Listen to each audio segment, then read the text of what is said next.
Hello everyone, Hindu academy के इस YouTube channel पर आपका बहुत बहुत स्वागत है। आज की वीडियो में हम डिस्कस करने वाले हैं about classifications of systems present in our body. देखिए, फर्दर ड्रग्स को स्टडी करना है तो सबसे पहले सिस्टम्स की क्लासिफिकेशन को समझना बहुत ज़रूरी है, जो कि हमारे फर्दर टॉपिक्स होने वाले हैं ऑटोनॉमिक फार्माकोलॉजी। उसको समझने के लिए हमें ये सिस्टम क्लासिफिकेशन समझना बहुत ज़रूरी है। तो चलिए वीडियो को स्टार्ट करते हैं। देखिए, सिस्टम क्लासिफिकेशन में सबसे पहला और सबसे इंपॉर्टेंट सिस्टम है आपकी बॉडी में नर्वस सिस्टम। नर्वस सिस्टम आपकी बॉडी में सारी जितनी भी एक्टिविटीज है, either voluntary either non voluntary, सारी एक्टिविटीज को कंट्रोल करता है। देखिए, यहाँ पे मेरा मतलब वॉलेंट्री और इनवॉलेंट्री से मतलब क्या है। वॉलेंट्री का मतलब तो ये हो गया कि जो एक्टिविटी आप कंट्रोल कर सको। फॉर एग्जांपल कि मैं अभी बोल रहा हूँ तो ये बोलना मेरा कंट्रोलेबल है, ये मेरी वॉलेंट्री मूवमेंट है मसल्स की। या फिर अगर मैं मसल की मूवमेंट कर रहा हूँ, कॉन्ट्रैक्शन एक्सपेंशन कर रहा हूँ, किसी को अपनी बॉडी दिखाने के लिए अपनी मसल्स को स्ट्रेच कर रहा हूँ या फिर मसल्स को रिलैक्स कर रहा हूँ, वो सिस्टम तो हो गया आपका वॉलेंट्री मूवमेंट्स का। इनवॉलेंट्री मूवमेंट्स वो होगी जो मूवमेंट्स आप नहीं कंट्रोल कर सकते। फॉर एग्जांपल कि आप अपनी हार्ट बीट कंट्रोल कर सकते हो, अपने आप को बोलो कि हार्ट बीट मेरी बंद हो जाए, ऐसा नहीं होता। ये सब हमारा इनवॉलेंट्री एक्शंस पे आती है, जो बॉडी खुद कंट्रोल करती है, उसमें आपका कोई भी रोल नहीं होता। अब कई इसमें समझदार इंसान बोलेंगे कि मैं बॉडी तो मेरी है, मैं ही कंट्रोल कर रहा हूँ। यार, मतलब कि आपका कंट्रोल का मतलब है कि आप उसे कमांड देके बंद कर सको, आप उसे कमांड देके ओपन कर सको या फिर चालू कर सको, वो होता है आपका इनवॉलेंट्री एक्शंस या वॉलेंट्री एक्शंस। तो नर्वस सिस्टम हमारे पास जो फर्दर डिवाइडेड है, नर्वस सिस्टम फर्दर दो क्लासिफिकेशंस में डिवाइडेड रहता है। सबसे पहली क्लासिफिकेशन जो आ जाती है नर्वस सिस्टम की, वो रहती है सेंट्रल नर्वस सिस्टम, जिसे हम सीएनएस के नाम से जानते हैं। और दूसरी जो क्लासिफिकेशन रहती है वो होती है ANS, that is autonomic nervous system. सबसे पहले थोड़ा सा सेंट्रल नर्वस सिस्टम का समझ लेते हैं, क्योंकि थोड़ा सा ये ज़्यादा इम्पॉर्टेंट तो देखिए दोनों है, लेकिन उसमें से सेंट्रल नर्वस सिस्टम का समझना इसलिए ज़रूरी है क्योंकि सेंट्रल नर्वस सिस्टम में आपके पास इंक्लूडेड है ब्रेन और स्पाइनल कॉर्ड। अब ब्रेन तो आपको पता ही है क्या है, स्पाइनल कॉर्ड भी थोड़ा पता ही होगा क्या है, लेकिन हम फिर भी बता देते हैं क्योंकि हम यहाँ पे कोई भी चीज़ छोड़ेंगे नहीं। तो ब्रेन का मतलब तो ये हो गया कि आपकी बॉडी का सीपीयू या फिर सेंट्रल प्रोसेसिंग यूनिट। जितने भी आपकी बॉडी में जो भी फंक्शन होगा, उसके लिए पर्टिकुलर एक्शन, उसके लिए पर्टिकुलर कमांड वो जनरेट होती है आपकी ब्रेन से। अब वो जनरेट होकर न्यूरॉन्स के थ्रू आपकी जाती है यहाँ पे पर्टिकुलर ऑर्गन्स तक जाके ऑर्गन्स उस तरीके से एक्शन प्रोड्यूस करते हैं। स्पाइनल कॉर्ड का बेसिक काम क्या हुआ यहाँ पे? स्पाइनल कॉर्ड का बेसिक काम ये है कि जो भी नर्व्स आपकी to the organ and from the brain जा रही है, उन सबको कलेक्ट करके एक पाउच में रखना, जिसे हम वर्टिबल कॉलम बोलते हैं, ताकि हमारे पास वहां पे एक सिस्टमेटिक अरेंजमेंट हो हमारी पूरी नर्व्स की सेपरेशन की या फिर नर्व्स की डिस्ट्रीब्यूशन की। तो ये एक इम्पॉर्टेंट चीज है यहाँ पे। स्पाइनल कॉर्ड में हमारे पास कई सारे रीजन्स होते हैं, जैसे क्रेनियल रीजन, सैक्रल रीजन, जो आपकी लोअर बैकबोन या फिर लोअर मोस्ट पार्ट है बैकबोन का, वो सैक्रल रीजन आ जाता है। और क्रेनियल रीजन आपका अपर पार्ट हो गया। इन सब से पर्टिकुलर नर्व्स एक पर्टिकुलर ऑर्गन तक जाती है, जो एक पर्टिकुलर एक्शन को परफॉर्म करती है, जो ब्रेन प्रोड्यूस करेगा या ब्रेन कमांड देगा। अब इम्पॉर्टेंट चीज यहाँ पे ये है कि हम फार्माकोलॉजी जब पढ़ेंगे तो ब्रेन और स्पाइनल कॉर्ड से रिलेटेड क्या क्या चीजें पढ़ेंगे। देखिए, हमें सबसे पहले ब्रेन और स्पाइनल कॉर्ड से ये सारी चीजें पढ़ने के लिए हमें तो सबसे पहले जीपी पूरी क्लियर होनी चाहिए, जनरल फार्माकोलॉजी पूरी क्लियर होनी चाहिए। हमने लेक्चर वीडियोस, एमसीक्यू वीडियोस के साथ समझाने की कोशिश की है, आप जाके हमारे चैनल पे वीडियोस को भी चेकआउट कर सकते हो। देखिए, ब्रेन बेसिकली जो है हमारे पास, ब्रेन एक तरीके का हाईली फंक्शनलाइज्ड ऑर्गन है हमारी बॉडी का, जिसको आप आसानी से या फिर एकदम मतलब कोई भी चीज इसमें नहीं भेज सकते हो, क्योंकि ये यहाँ पे डिसअबनॉर्मैलिटीज होने के चांसेस ज्यादा होते हैं।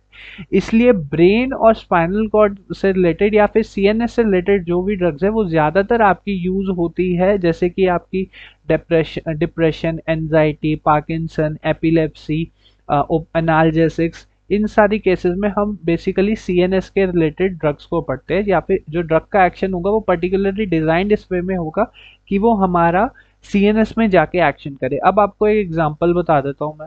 एग्जांपल में हमारे पास सबसे बेस्ट एग्जांपल है हमारे पास पार्किंसन का। पार्किंसन एक ऐसा डिसऑर्डर है जिसमें आपकी बॉडी में जो डोपामिन है, डोपामिन एक तरीका का न्यूरोकेमिकल है जिसका दोनों टाइप का एक्शन होता है, इनिबिशन एक्शन और एक्साइटेशन एक्शन, दोनों टाइप के एक्शन वो प्रोड्यूस करता है। पार्किंसन के केस में आपके पास क्या होता है, बेसिकली डोपामिन का लेवल जो है वो आपकी बॉडी में कम हो जाता है। डोपामिन का लेवल आपकी बॉडी में कम हो जाने की वजह से या आप में आपके ब्रेन में जो एक पर्टिकुलर रीजन होता है सब्सटेंशिया नाइगर, उस रीजन में डोपामिनर्जिक न्यूरॉन्स की एक्टिविटी स्लो हो जाती है। एक्टिविटी स्लो होने की वजह से आपकी बॉडी में ट्रेमर मूवमेंट्स, रिजिडिटी और पोस्टुरल डिफॉर्मेलिटीज जैसी चीज़ें आपको देखने को मिलती है। बहुत ही फेमस हमारे पास हमारे एक बॉक्सर थे मोहम्मद अली जिनको पार्किंसन डिजीज भी हुई थी। सो नेक्स्ट बात करें, अगर मैं स्पाइनल कॉर्ड के रिलेटेड बात करूं तो यहाँ पे हम ज़्यादातर केसेस में पढ़ते हैं एपिड्यूरल एनेस्थीसिया के बारे में। जो हम स्पाइनल कॉर्ड को इसलिए पढ़ना ज़रूरी है क्योंकि स्पाइनल कॉर्ड से ही पर्टिकुलर आपका जो भी फर्दर आपके पर्टिकुलर ऑटोनॉमिक नर्वस सिस्टम पे या फिर हार्ट हो गया, आइज हो गया, इन पे जो एक्शन है स्पाइनल कॉर्ड के थ्रू ही नर्व जा रही है, तो इसको भी पढ़ना बहुत ही ज़्यादा इंपॉर्टेंट है। अब थोड़ा सा मैं बात करता हूँ इसके बारे में जो कि है ऑटोनॉमिक नर्वस सिस्टम। देखिए ऑटोनॉमिक नर्वस सिस्टम का एक वाइड रेंज यूज है। मैं अगर ये मेरा पर्टिकुलर ओपिनियन है जो मैंने अपने एक्सपीरियंस से देखा है कि ऑटोनॉमिक की जो मेडिकेशंस है वो ज़्यादा अवेलेबल या फिर ज़्यादा यूज़ होती है as compare to CNS, because CNS में हमारे पास क्या है कि ज़्यादातर ऐसी डिसऑर्डर्स है जो कि बहुत ही सीरियस कंडीशन में आते हैं, लेकिन ऑटोनॉमिक नर्वस सिस्टम में जैसे हमारी कुछ ड्रग्स होती है जो नॉर्मल कोल्ड फ्लू इन सब में भी यूज होती है। फॉर एग्जांपल ज़ाइलोमेथाज़ोलिन नेजल स्प्रे है, म्यूकोजल डायलेशन कर रहा है आपके पास, ब्रोंकियल डायलेशन, ताकि आपकी नोज ब्लॉक क्लियर हो। तो ये सारी चीजें यहाँ पे, तो एएनएस का मतलब तो हो गया ऑटोनॉमिक नर्वस सिस्टम।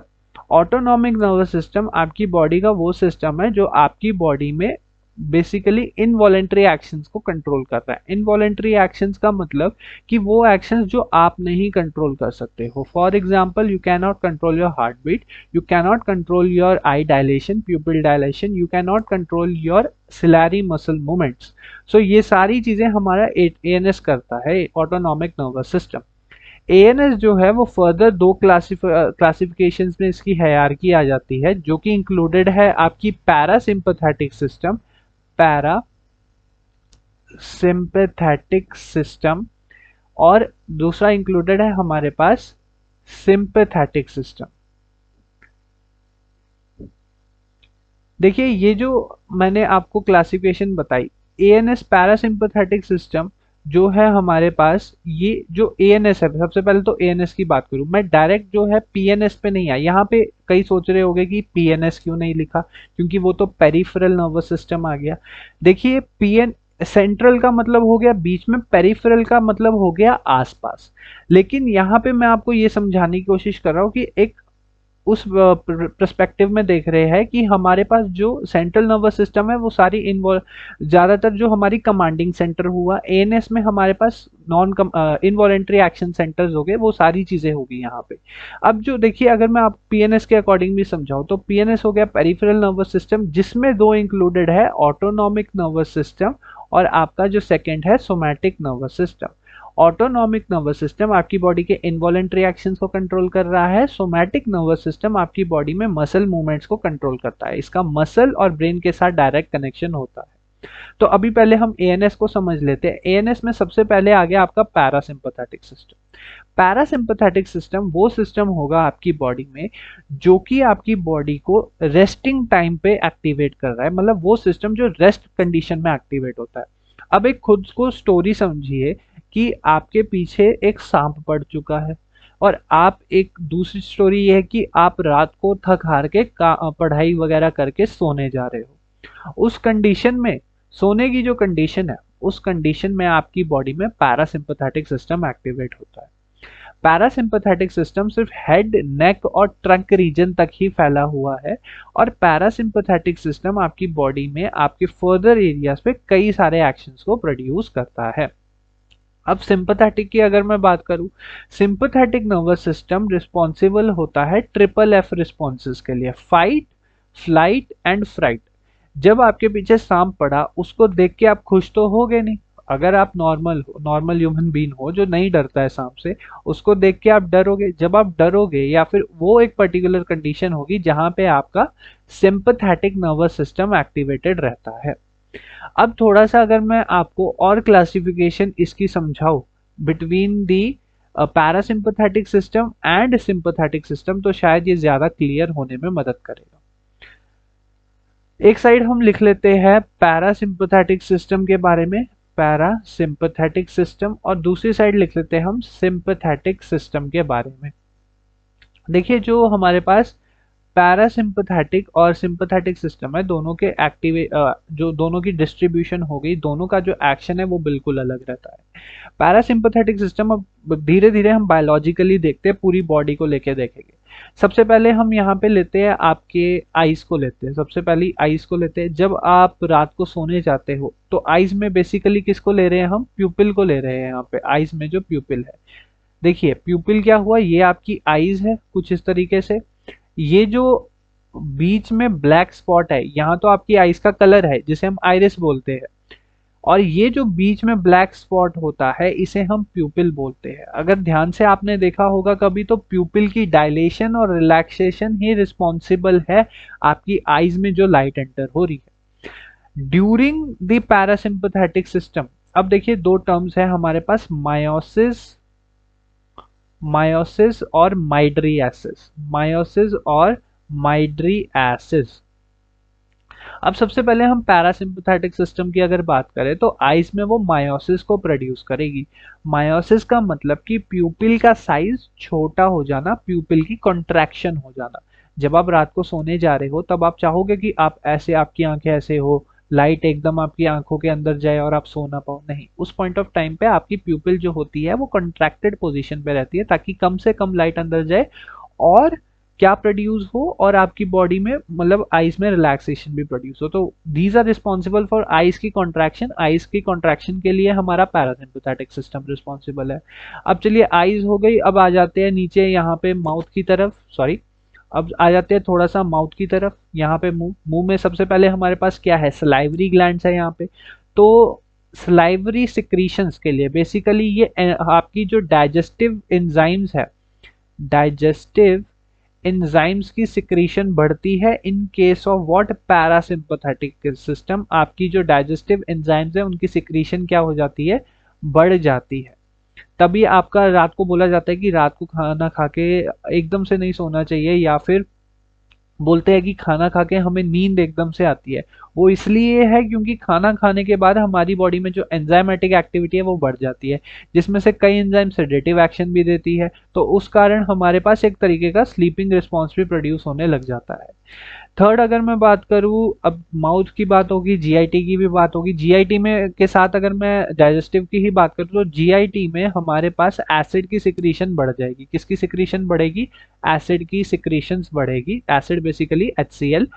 तो इसकी सिक्रीशन क्यों बढ़ी? क्योंकि आपको आपका खाना डाइजेस्ट करवाना है, इसलिए इसकी सिक्रीशन जो होगी वो इंक्रीज आउट हो जाएगी। अब थोड़ा सा और हम आ जाते हैं स्मूथ मसल्स पे, जो कि आपके बेसिकली स्मॉल इंटेस्टाइन पे आते हैं। स्मॉल इंटेस्टाइन पे भी आपकी एब्जॉर्प्शन बढ़ेगी यहाँ पे। अब मेन जो है हमारे पास यूट्राइन, जो यूट्रस पे आते हैं, या फिर ब्लैडर, सॉरी यूट्रस नहीं, ब्लैडर पे आते हैं। ब्लैडर, यूरिनरी ब्लैडर पे क्या एक्शन होगा? रात को ज्यादातर हमें वॉशरूम आती ही आती है, रात के टाइम पे हमें वॉशरूम आती है, मतलब जो हमारा यूरिनरी ब्लैडर है वो कंस्ट्रिक्ट हो रहा है, स्क्वीज हो रहा है। तो यहाँ पे यूरिनरी ब्लैडर की कंस्ट्रिक्शन हो रही है। क्या हो रही है? यूरिनरी ब्लैडर की कंस्ट्रिक्शन हो रही है।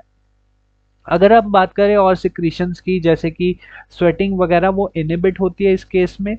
और हम बात करें, सबसे इंपॉर्टेंट हमारे पास रेस्पिरेटरी सिस्टम में अगर हम बात करें तो हमारे पास ब्रोंको कंस्ट्रिक्शन हो रही है। क्या हो रही है? Bronchoconstriction. तभी तो कई बार होता है कि ब्रोंको कंस्ट्रिक्शन का अगर एक लेवल से ज्यादा एक्सीड हो जाती है तो वहां पे हमें नोज ब्लॉक की कंडीशन भी देखने को मिल जाती है रात के टाइम पे। तो पैरासिम्पथेटिक सिस्टम की एक्टिविटी हमें क्लियर हो गई, मैक्सिमम जो भी एक्टिविटी थी आपका हो गया, आइज की एक्टिविटी होगी, नोज की एक्टिविटी होगी, डाइजेस्टिव ट्रैक्ट की एक्टिविटी होगी, एक्सक्रीटरी ऑर्गन की एक्टिविटी होगी, ये सारी चीजें हमने देख ली। अब आ जाओ सिंपैथेटिक सिस्टम पे। सिंपैथेटिक सिस्टम पे सबसे पहला पॉइंट तो हमने पहले ही लिख लिया, माइट्रियासिस, ऐसी कंडीशन जहां पे प्यूपिल की डायलेशन हो रही है। अब यहाँ पे आप वही कंडीशन लेके आओ कि आपके पीछे एक सांप पड़ा हुआ है, आपके पीछे एक सांप पड़ा हुआ है, तो उस केस में आप क्या चाहोगे कि आपकी जो आंखें है वो छोटी हो जाए, आपको कुछ दिखे ना? नहीं ना, आप चाहोगे कि मैं वाइड एंगल में देखूं और एकदम से पूरा सारा अच्छे से अच्छी लाइट मेरी आइज के अंदर जाए ताकि मैं जल्दी से भाग सकूं।